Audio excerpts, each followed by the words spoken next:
Well, our family's been in Australia since my great-grandfather. Thomas Roderick came to Australia in the 1860s, but they bought this landholding in 1870, and they would have been dairying in some capacity since then, but really commercially for the last 3 generations, probably 80 years. It's the beautiful weather, it's the great place to live and work, but also the ability for us to produce a product into a local domestic market where we can enjoy a small premium at times, then that for us is why we like dairying in Queensland. In the Queensland industry, there's around about 460 farms and around about 175,000 cows that provide the year-round milk supply that we achieve in our region. The bulk of our farms are on the Darling Downs in the southeast Queensland area, with a couple of pockets in central Queensland and north Queensland.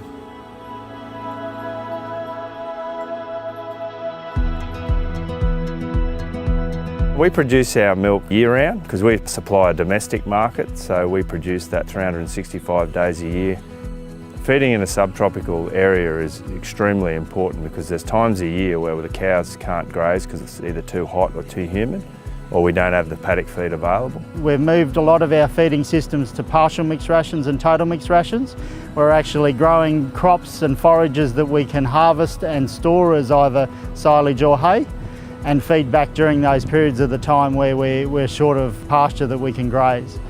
The partial mixed ration on our farm, we look to maximise cows in early production. So we have 2 herds. We have the fresh herd that is fed a slightly different ration and a higher energy and higher protein ration to maximise milk production early in lactation.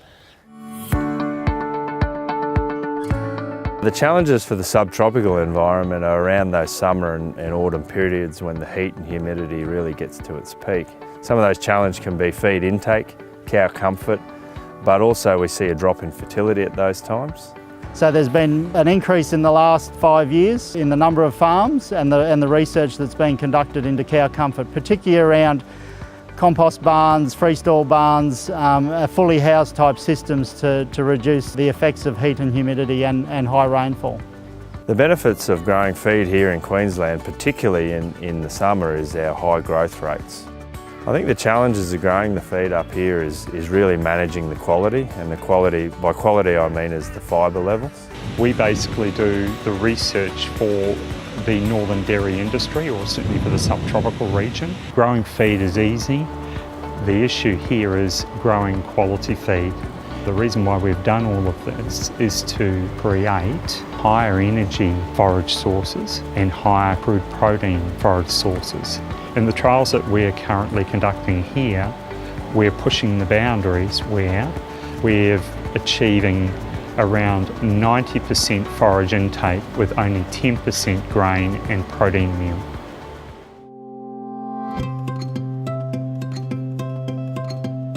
Primarily the cows are run by myself. The farming side of things run by Dad in conjunction with me. Also off the farm, my mother still heavily involved in the farm by doing the bookwork and the administration side of things. And then we have a number of staff that give us a hand. At the Department of Agriculture and Fisheries, they do a range of trials of some of the crops and pastures that we're growing under different conditions. They also harvest them at different growing stages and work out their different nutritional value based on that growth stage. Farmers are now learning a lot more than I think they would have ever traditionally, because we're able to capture research and deliver it to farmers. For us, there is an incentive to produce high quality milk. That incentive comes in the form of extra payment for increased fat and protein, but most of our incentives involved in the quality parameters around milk. We work closely with our milk processor in regards to formulating what we need to supply and how we supply that pattern of supply. And then also we get regular updates on our quality of our milk in order to receive our quality bonuses. All milk processors in the subtropical region, and in fact across Australia, all apply the Australian standard as a bare minimum. But in fact, the quality systems that all the milk processors put in place far exceed that standard. The expertise in the Queensland Dairy Research Development and Extension team is world renowned, particularly in that feeding systems area. We've had a long association with the department through their research station and through the university. And we've seen a great benefit over that time for us learning from them, and then dare I say them learning from us at times. The current trials are an excellent example of the DAF team showing great leadership in this dairy industry.